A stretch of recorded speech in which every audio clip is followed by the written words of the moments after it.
আসসালামু আলাইকুম, সবাইকে স্বাগতম আমার ইউটিউব চ্যানেল হোসনিয়ারা কুকবুকে। আশা করি আপনারা সবাই ভালো আছেন।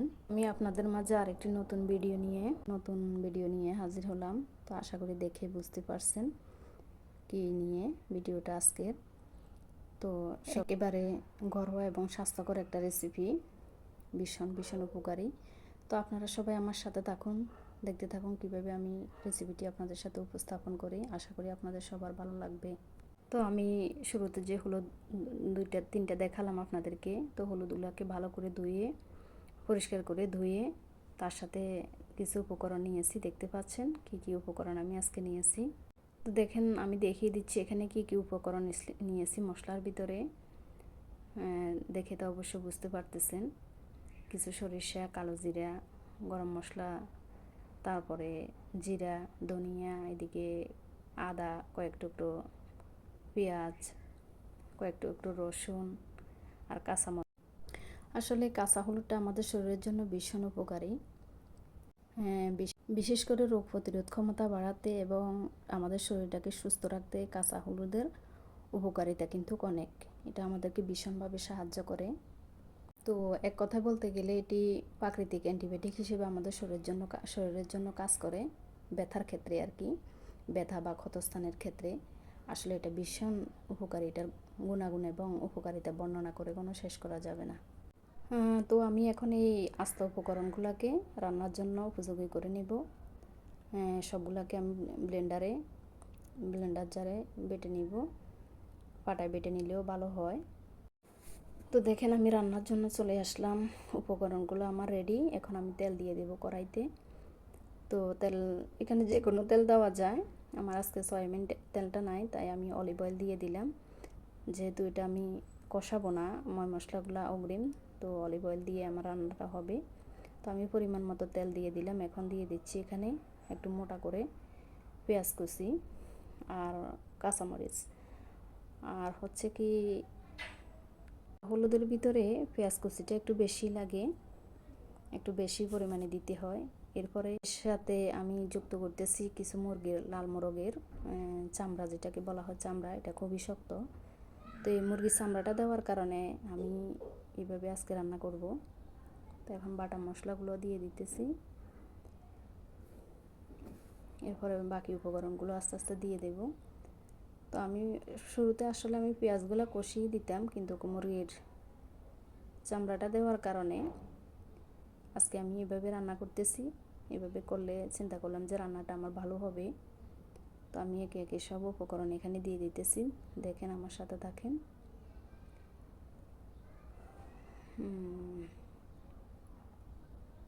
দেখে অবশ্যই বুঝতে পারতেছেন এই যে আমার কাঁচা হলুদগুলা, যেহেতু হলুদ কম পরিমাণে, খুব কমই হয়েছে। তো আমার দেওয়া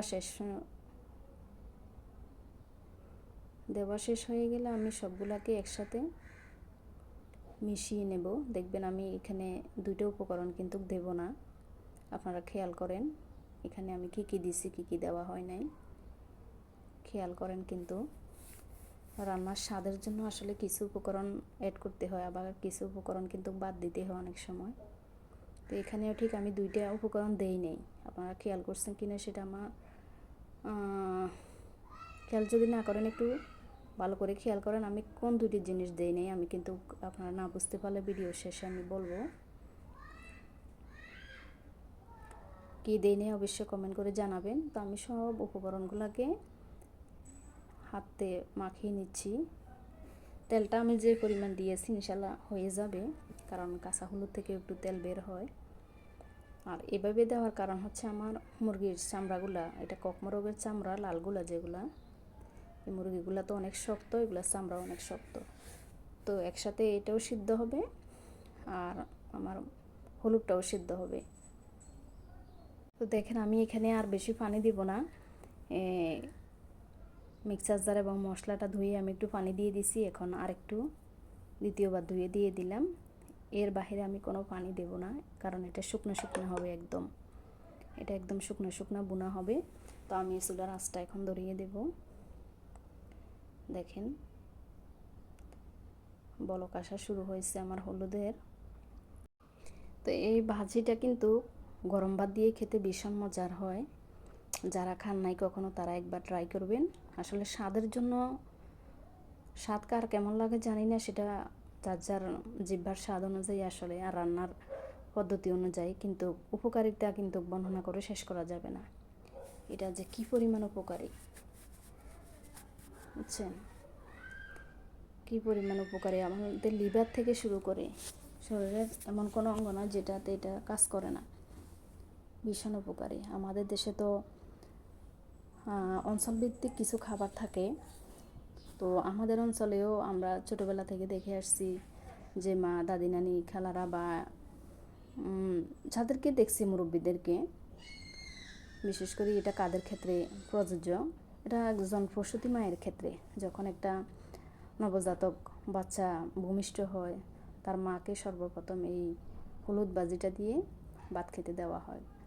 তার কয়েকটা কারণ আছে, সবাই অবশ্য খেতে পারে না, কিন্তু এটা আসলে ভীষণ উপকারী, কারণ এটা প্রাকৃতিক অ্যান্টিবায়োটিক হিসেবে শরীরে কাজ করে। তো প্রসূতি মায়ের যে শরীরে ব্যথা বেদনা থাকে বা অনেক সময় ক্ষত হয়, তো ওনাদের ক্ষেত্রে এটা ভীষণ উপকারী। সর্বপ্রথমে এইটাকে দিয়েই ভাতটা খেতে দেওয়া হয়, কারণ এটার সাথে অনেক সময় ছোটো মুরগির বাচ্চা দিয়ে এটাকে ভাজি করে, অথবা শিং মাছ দিয়ে ভাজি করে, সাথে কিছু শিং মাছ দেয়।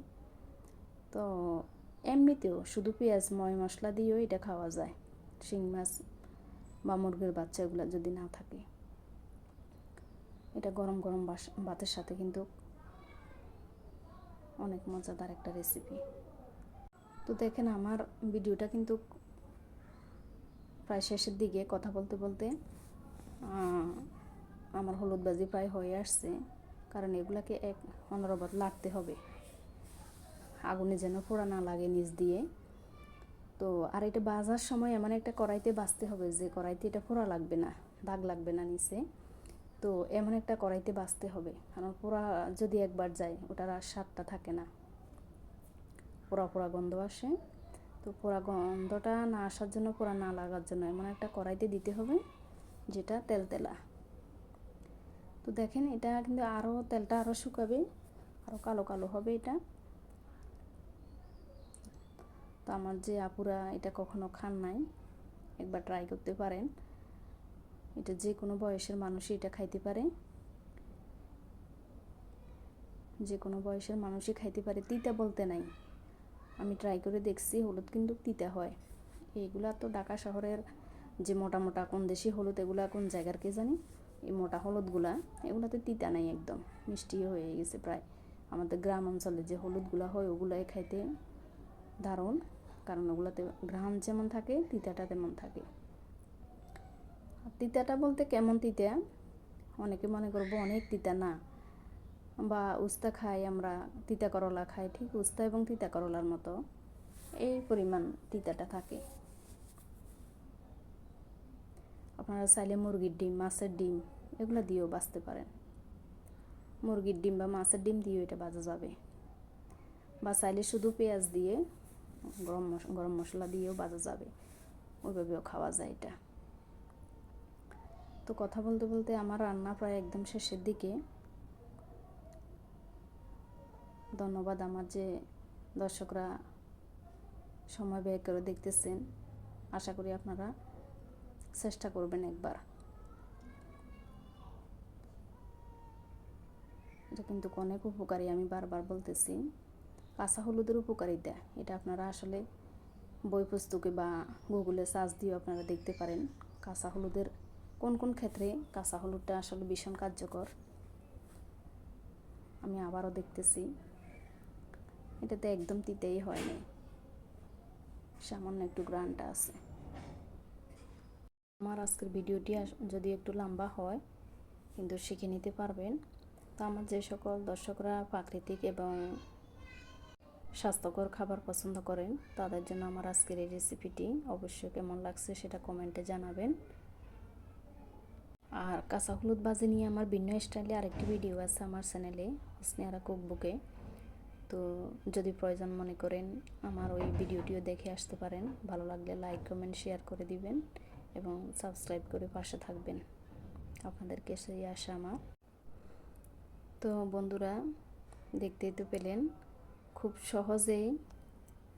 সহজে আমি তৈরি করে নিলাম কাঁচা হলুদের স্বাস্থ্যকর রেসিপি। আশা করি আপনাদেরও অনেক ভালো লেগেছে, যদিও সময়টা একটু বেশি নিয়েছি। এটা ভাজি করা একদম সহজ। আমি আশা করছি আপনারা একবার ট্রাই করবেন বাসায়। আর আমার ভিডিওটা কেমন লাগছে আপনাদের কাছে অবশ্যই কমেন্ট করে জানাতে ভুলবেন না। আর পাশে থাকা বেল আইকনটি অবশ্যই অন করে রাখবেন। আপনাদের কাছে এই প্রত্যাশা আপনাদের কাছে। তো আমার ভিডিওটি প্রায় শেষ।